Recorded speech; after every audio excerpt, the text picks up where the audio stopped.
Pemerintah meluncurkan paket stimulus ekonomi yang diharapkan bisa mewujudkan target pertumbuhan ekonomi 5,2% tahun ini.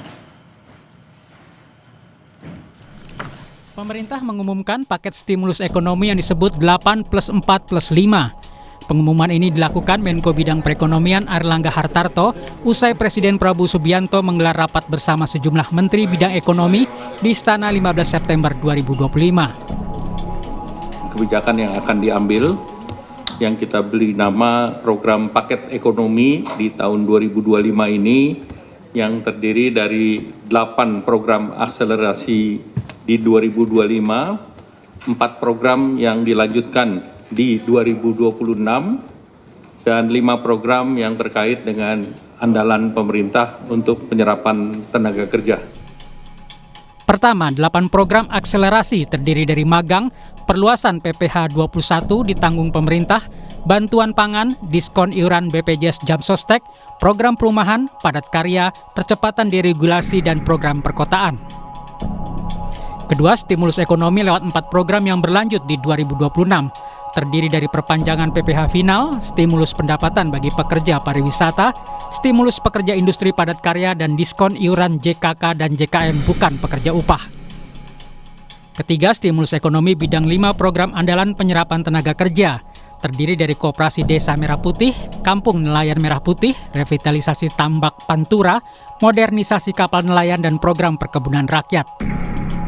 Sebelumnya, Menteri Keuangan Purbaya Yudi Sadewa telah mengguyurkan 200 triliun rupiah bagi 5 bank milik pemerintah dengan harapan kredit produktif bisa disalurkan untuk menggairahkan sektor usaha dan ekonomi. Hari Jumat sudah masuk ke perbankan, uangnya udah nongkrong di sana. Sekarang saya duga para dirut bank pusing, mau nyalurin kemana. Tapi saya pikir dengan cara itu, paling enggak kalau mereka belum bisa nyalurin karena mereka punya uang lebih, dia nggak akan perang bunga lagi, bunga akan cenderung turun, itu akan berdampak ke ekonomi dengan itu sendiri ya. Bisa bunga pinjaman turun, bisa juga bunga deposit turun, yang jelas cost of money turun, jadi yang punya uang nggak ragu untuk belanjain, yang mau pinjam ke bank nggak ragu untuk pinjam.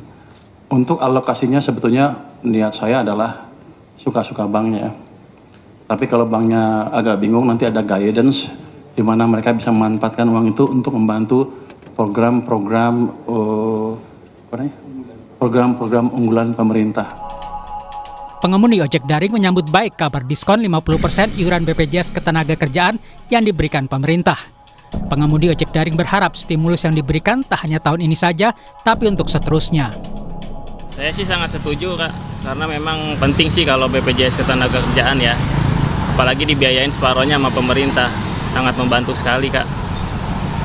Berarti merasa terbantu dengan adanya rencana stimulus ini ya, Mas? Ya, merasa terbantu. Kalau memang ada stimulus yang 50% dari presiden, khususnya dari negara, ya setuju aja, Bang. Seenggak-enggaknya kan itu perhatian dari pemerintah buat kita driver ojol. Harapannya Abang selaku driver ojek online ini dengan adanya program ini seperti apa sih, Bang? Ya benar-benar diterapkan, dijalankan, bukan cuma wacana aja gitu ya. Mudah-mudahan sih memang benar bakal dijalankan gitu. Paket stimulus ekonomi yang terdiri dari 8 program akselerasi di 2025, 4 program yang dilanjutkan pada 2026, serta 5 program andalan pemerintah untuk menyerap tenaga kerja, diharapkan bisa mewujudkan target pertumbuhan ekonomi 5,2% di akhir tahun 2025. Tim Liputan Kompas TV.